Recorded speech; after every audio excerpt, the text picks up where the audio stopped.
Unya ang power of endorsement kini bitaw si gi-interview bitaw mahigala kini taga SWS. Tigpahigayon og survey ba. Gi-interview mahigala about sa rating ni Digong o rating ni Pinoy. Mura si Karen Davila mahigalang nag-interview og murag na nahakangha sa mga kagalaan niya inana ang rating ni Presidente Duterte. Kadto si Digong og mo toy mo endorse mahigala dito ka endorse kita mga pressure mas dahig. Ha? Pero ang power of endorsement ato taas. Kay taas mang rating. Tanawa na gud asa mo to interview ni Karen Davila dong sa katong official sa SWS. Kana ba ang ato ba ang pag-relate ba sa mga tao? Kani. Sige. Ato paminawon be. Sige kuno. Harrison, what was the approval rating of former President Duterte, Aquino? Erap Estrada would be hard because he wasn't able to finish his term. But at least Aquino and Duterte, how did they leave office? I mean, what numbers did they have? When President Aquino left office, his approval was at 45%. Okay, all right. When President Duterte, the last, I think, approval we had was at the high 80s. Are you serious? Wow. So yeah. Duterte left office with 80% approval rating. So this is a first.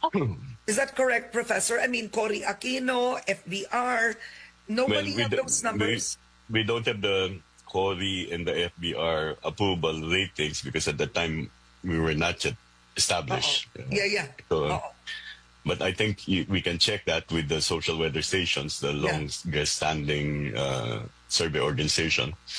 But if I'm not mistaken, the numbers of both former President Aquino, Cory, and former President, the late President FBR, were not as high. Tama, pause ha? Karen mo na. Ha, muna siya nagkurat. Wa man ko'y, di ka karelate.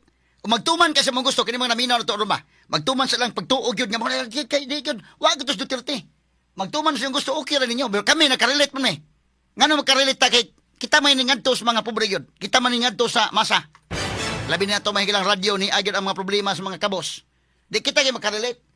Katong uman yung paturato rin sila. Wa, lagi gyud yaw. Ayos Duterte. Wa tos masa. Tanawa, unsa ka, inikabto sa dahig, maingon na sila mahiga na tos dahig ng mga prosecutors ito, ilahan mo mga karelate ba? Kana bang wa makakonek? Why connect? Ingon to mga prosecutors sa dahig. Ang war on drugs sa Duterte is war against the poor. O ito ilang sulti, no? English pag sulti, pero ako lang bisayon ba? War against the poor, kuno day. Kay naay nangamatay, example, namatay si Mayor Rolando Espinosa, namatay si Mayor Paruhinog.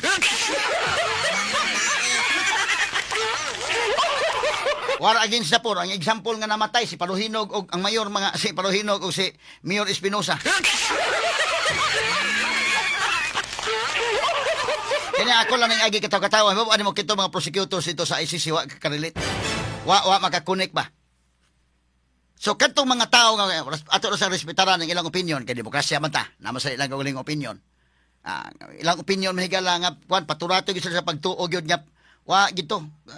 Wa gito mga higalas Duterte. Pero paggawa si Duterte sa opisina, siya pinakataas og rating. 80%. Ang kang Pinoy, 40% ra. Nga naman na. Doon na siya connect sa masa. Sayo pa namin, war on drugs ni Duterte, war against the poor. Nya ang example nimo si Mayor Espinosa o si Mayor Paluhinog namatay. Nya mga poor dito sila.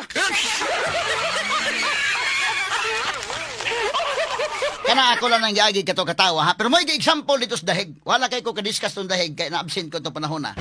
Pwede ba to katong balik kag diskusyon gyud. Pero moro na laay naman hinuon kay moro na ulahi naman. Mo to ilang argument sa prosecutors. Nga ang war against drugs, war against the poor. Pero nga naman nga taas mag-ratings Duterte. Kinsa man ning mga tawhana, tuwa man sa mga pobre nga mga tao mo oy pro Duterte. Nga naman imong i-connect nga to nga no man sila mo ay nalipay mahigala nga nahitabo to nga sila ba kana bang nagpuyo og mga subdivisions, guarded subdivisions, kato nagpuyo mga higalag mga panimalay nga nindot kayo. Wa di sa karelate unsay nahitabo dito sa mga masa. Pero kato nakarelate sa masa, mo na magyud ko nga magkalain tag opinion ang mga tao may lain-lain. Ako mismo lahi ko opinion sa uban, respetaran ako ang ilang opinion sa uban pod kay maglahi lagi ta, no? Pero ako nakakunik man ko, kay gikan mata sa, kita magita, everyday frontliner gud mi. Kamo mismo atong mga listeners, kita gud mo, pila ka mga kaigsuonan to mga kabos nga mo anhi sa sibianan DYHP mo patabang. Sa to pang atong istorya kini mga tawhana ba? Nya ako mga higala mismo, sus, bisag subayon pa nga ako mga napuy-an diri nga mga lugar sa Cebu. Grabe gid kayo. Pero ikaw nagpuyo kadto ka sa Maria Luisa nagpuyo, na di ka gyud ka relate. Makaingon gyud ka nga okay ra gyud kayo ang kuan. Sayop gitong si Duterte.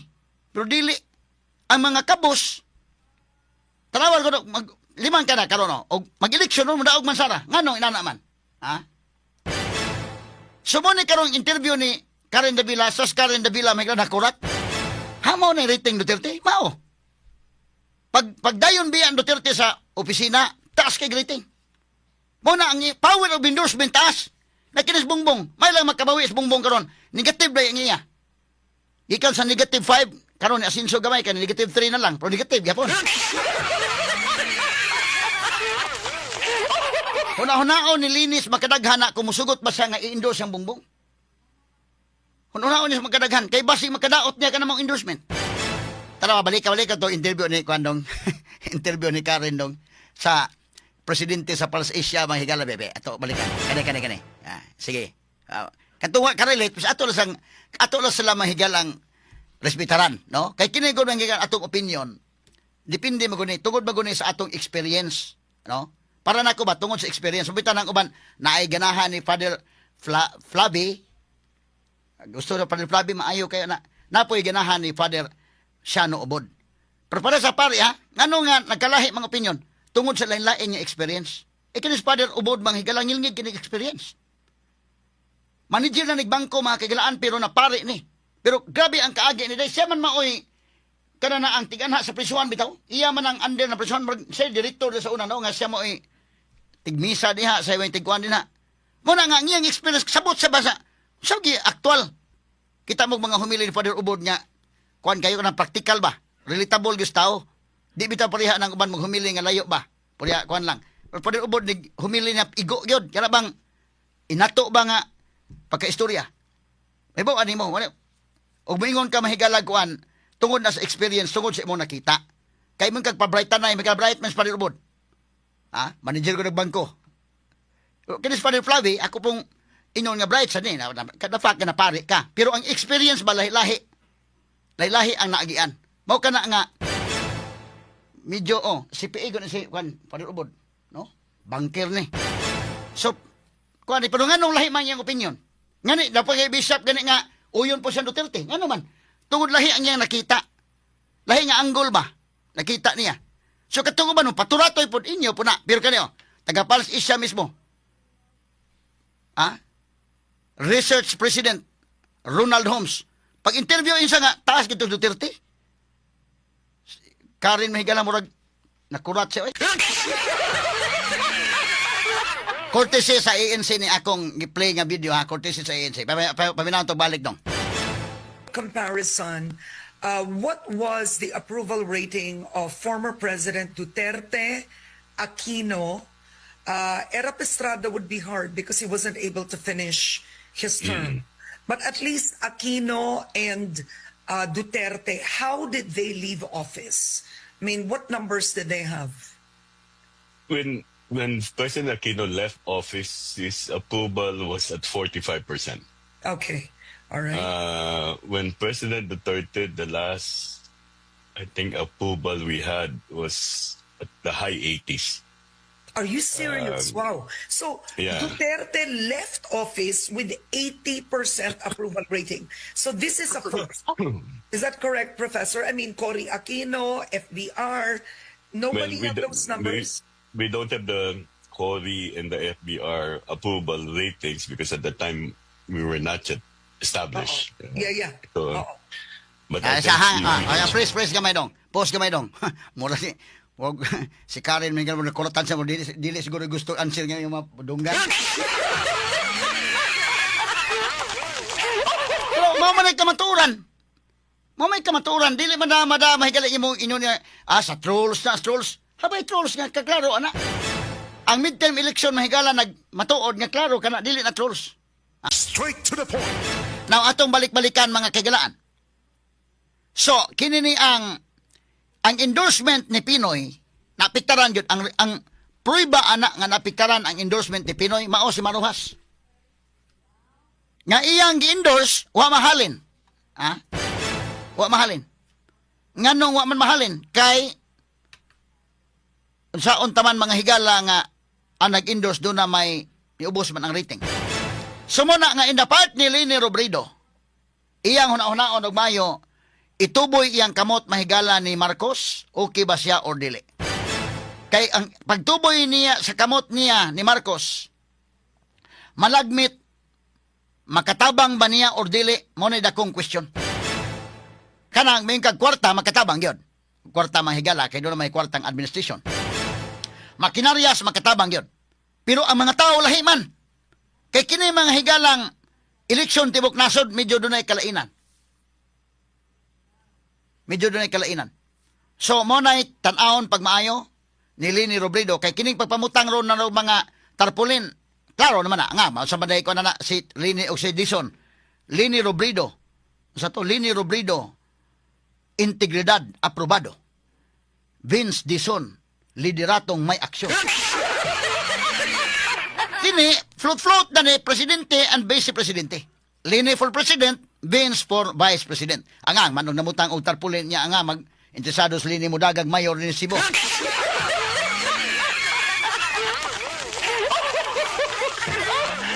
So, Presidente, Vice-Presidente, gina, di po pwede nga senador mo ilang daganan.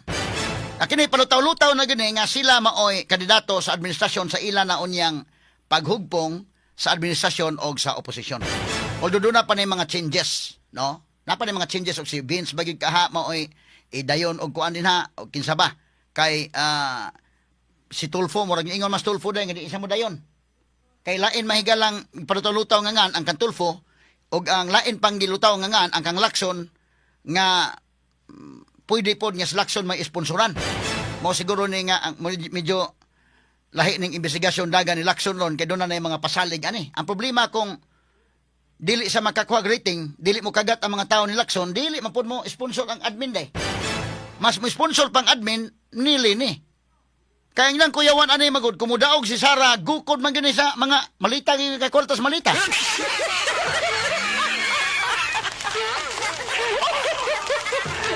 So magka-problema gyud sila. Ilang siguroon nga di mo daog. Andam na daan Leni Vince or kinsa ba kay ikuan, pero ang numero 1 gyud nga plan A gyud ani nila nga tanggalon gyud Sara. Pinagi sa impeachment. Tanggalon pinagi sa impeachment. Ang pangutanan dako ni ron kay karong adlaw ra ba mo i-deadline ni Sara, mutubag ba siya sa 10 days nga gihatag sa House Committee on Justice or dili ba? Naa ni Sara ang opsyon ana. Siya may magbuot. Ug tan-aw niya mahigala nga dihado gyud sa House Committee on Justice, mo to interview kang former Congressman Neil Tupasday. Nga kung tan-aw niya bisag unsaon pa ni magtubag sa House Committee on Justice, wa na magikay paglaom ato mao mga congressman. Wa na magikay paglaom ato ay nilagtubag. Pwede gadton lang ka sa kwan. Lahos na lang na kung mo ilang gusto gyud. Kay unsa man mo tubag ka dito sa House Committee on Justice, imo nang giplastada ang imong depensa daan, naibaw-an na tanan imong depensa. Unya maura man gyapon, di man mga higala gyapon mausab tong ilang boto. So sunod ani, tan-aw nito karong adlaw mo tubag ba si Sara or dili at her option. At Sara's option, iya na mahigalang katungod ko mo tubag siya or dili. Tan-aw niya mo dihado ang House, di na kinahanglan mo tubag dito, mauro gyapon bisan unsaon nimo pangatarungan sa House, di man gyapon na mausab na ilang boto, di na lang siya mo tubag. Ditso na lang, lahos-lahos na lang ni. Nag-abot sa Senate, adto ang dakong problema kung naabay number, mga sukintig paminaw. Straight to the point. Naabay number sa Senate, ugwa ba? Kay kini magod mahigala mga senador, manimbang-timbang gini sila. Nganong manimbang-timbang man, kay ang imong political career nakataya diha. Nakataya diha. Lahi mga higala o congressman, kay mo to i-explain ni former Congressman Tupas nga, predictable ang Congress day. Predictable, kay ang imong manggod mga higala, gamay raman ang imong distrito. Dili man kayo concern ang mga tao sa isyo, ang imong distrito may i-concern. Nan o dili ka mo follow sa Malacañang, o wa kay project ron nga ikabutang sa imong district, di mapildi ka. Muna, kini mga congressmen, paupuy-upuy lang ng uban ani. Kabantay mo, paupuy-upuy lang na, hindi abot na sa aktual na, Inig aktual na nga murag pildihunon yun, mutabok na dayon. Paspas kay na mga congressman mo ambak. Oy.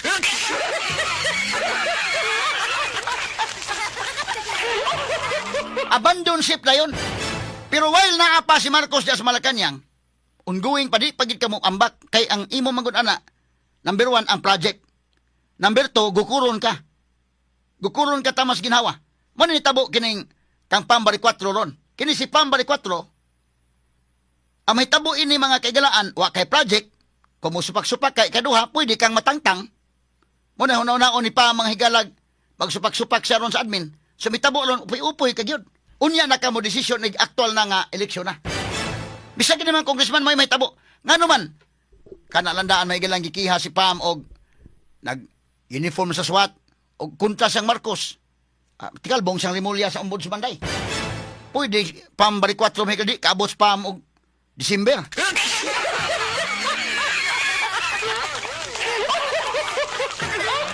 Mo na inutok din imong kalaki ron.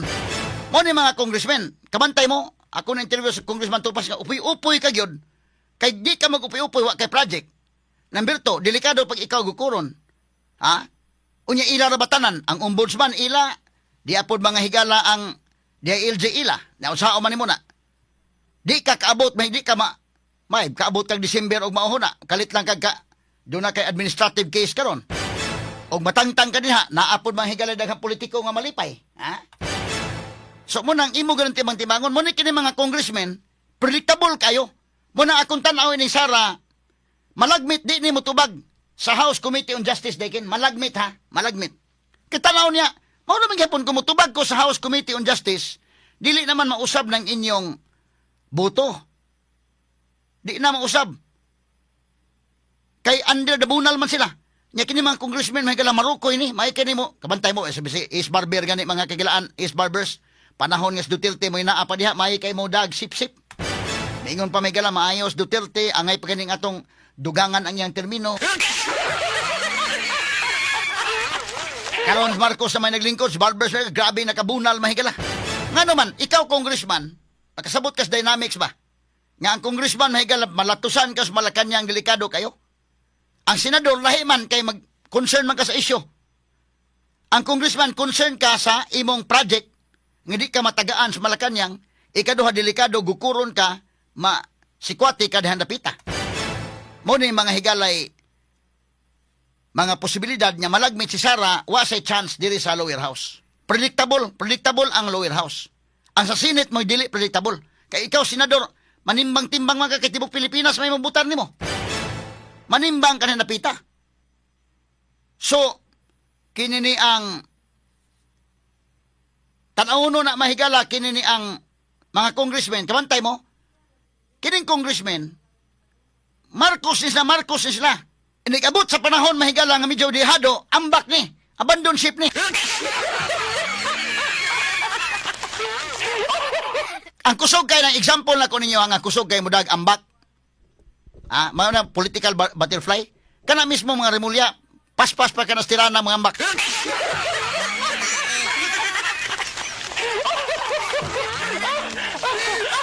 Yagi talaga to katawa ha. Nga naman day. Inundong ka day Ken si Binay ni anhin na to. Una, di ba kuyog pumala John Vic? Kay ako gi-interview si Binay diri, one-on-one interview. Vice President si Binay ito. Ang kanang mga remulya, dapig na mahigala ni Binay. In fact, kini John Vic mahigala mo ni spokesperson ni Binay day. Inana ha, spokesperson ng Binay. Sus karon. Pag kay kusog pa mas Binay, kusog kas Binay oy. Vice President us Binay ito, kusog kay rating. Anam-anam kadaot yung rating, kay sigig tira mahigala sigig tira sa katutong Makati nga mga korupsyon. Anam-anam og kakwan. Pero ang mga remulya Binay na.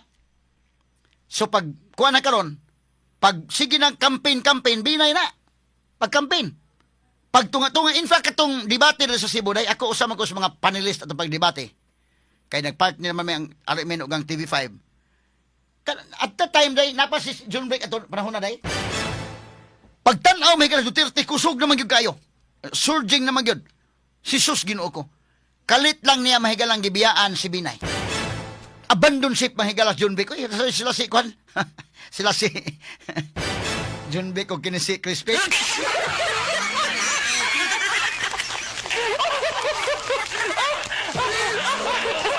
Muna kini mga congressmen, upoy lang ning uban na ni ron.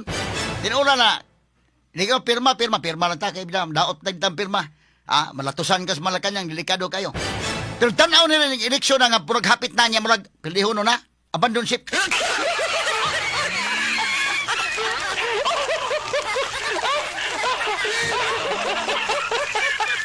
Ang modelo sa abandon ship mahigala nga iladong abandon ship kana si Remulla John Wick. Jesus. Binay ng dako. Pero padiha mahigalang eleksyon na sulbong nas Duterte, pag sulbong Duterte tumbling.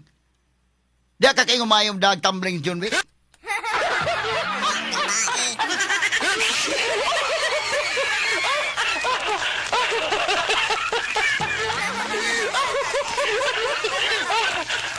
Gibiyaan taon nas Binay mahigala.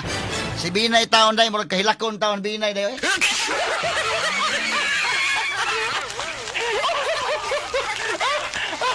Ang wa mo biya ni Binay makigilan atong panahon na. Kana nang ni kupot gyud niya ba? Bahala mga pildi. Si Mike. Pero si Gwen day may biya ba isla? Si Gwen Garcia at the time kay Binay mas Gwen. In fact pag sinulog gani kaniadto nga tanggalunon nas Gwen sa kwan diri sa Kapitolyo. Pag tanggalunon si Gwen sa Kapitolyo, gibanan pa sa Binay dito insayaw si Gwen sa kwan day. Dito sa kinini ang Sports Center. Vice President Miguelap, gikuyugan sa dito. Pagkaduol-duol ng eleksyon, ambak ko apilay. Hasta si, kuhan day. Ambak sila.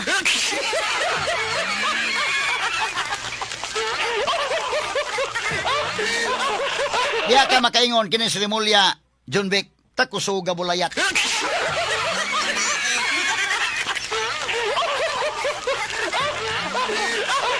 Di ko kalimutan, John Wick.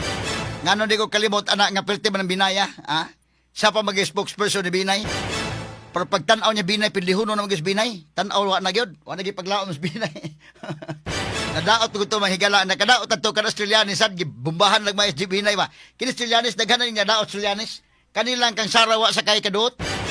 Kay kadto sa una kadto sa Angelo Reyes. Kisa may nakadaot ato Australianis man. Naghikog taon to sa Angelo Reyes day. Sunod kadto si Kuan. Kisa pa ito lain nga, si Villar. Kuna, niya katong ang Binay, gyud kisa may nagbirag yung maayong Binay. Si Trillanes. Dutlan si Binay. Nahigam si Trillanes, karon saray ay gibirahan, wa kadot.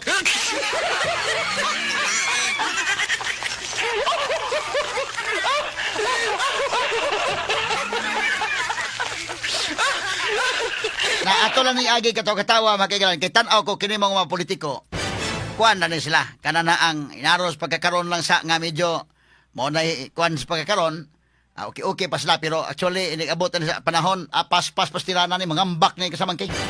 So mo kana diha na inabot sa Senate di pa nato masiguro og ilang konbiktuhon ni Sara dito di ba. Kay kinahanglan man kag 16 kabuto aron pagkonbikto ni Sara. Nya karon og mo tinuod gyud GB Ercito da ingon ma GB hindi ko ganahan ng impeachment. Kaya ngano, ang ilang experience ba, ilang papa sa una na impeach, dili lalim. So kung maibanan si JB, Ejercito, o maibanan, pila mas sa kabuok ron? 15 ba sa kabuok sa kuan, admin ron? 15 sila kabuok. Nanog mo si JB Ejercito diha, pila na lang, 14 na lang, samot na, 16 may kinahanglan. O imong pitoon ni mga senador, ipapreso mo, ang uban na nila, mingon nga, sige, magpapreso lang, total ka, magdaog na ng sunod eleksyon, magkagawas na mangyapon may. Ngunit tanahonon sa Senate kung naabay number wa ba?